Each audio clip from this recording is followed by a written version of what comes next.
O día da Madeira xa non íbamos á cama. A San Miguel era o 29.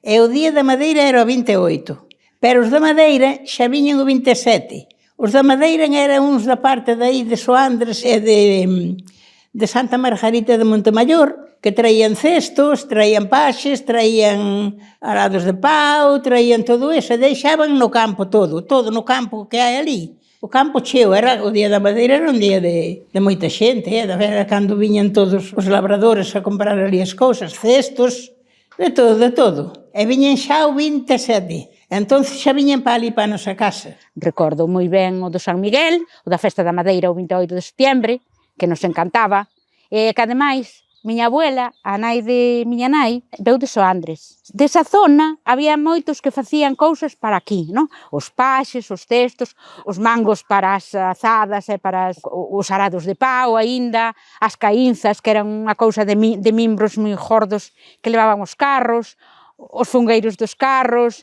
as cousas que lle poñían aos animales cando iban de dous en dous.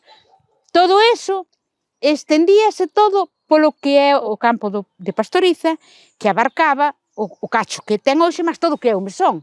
E si, celebrábase o 28 de setembro, mailo lunes de Pascua. Había 2 feiras da Madeira. E estaban toda a noite con regeifadas. E riñían en condicións, pero con regeifadas que daba. Eu pasaba o tempo con eles. Desas soliño da miña vida, non sabes, prenda do meu paladar, e se non imos para hoxe, mañá vimos aquí a xantar, unha cousa así. E o outro contestáballe, ou cando compraban uns bois, fuches comprar aqueles bois, e fixeches isto, e o outro contestáballe que non fora así. Riñían, pero carrejeifas. Dicían, ti non te apures, que ti non marchas agora, porque ti non marchas daqui sen comer na casa de Lola.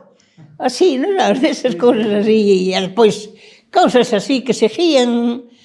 Ali unha noite tuveron con unha parexa de bois que compraran, algunha faena fixeran e riñiron ali a maza, pero cantando, con rejeifas.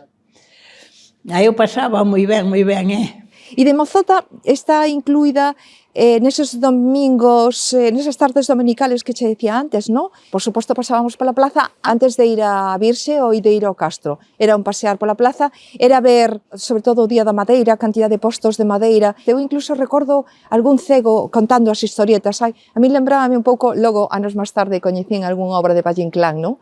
E lembrábame esos mendigos ou esos que encima fanse máis mendigos ou máis estropeados ou máis dañados do que están, porque queren cobrar e vivín. Era unha parte moi dura, non? De ver todos os domingos esta xente así tan desfigurada, tan dañada e triste, evidentemente, non?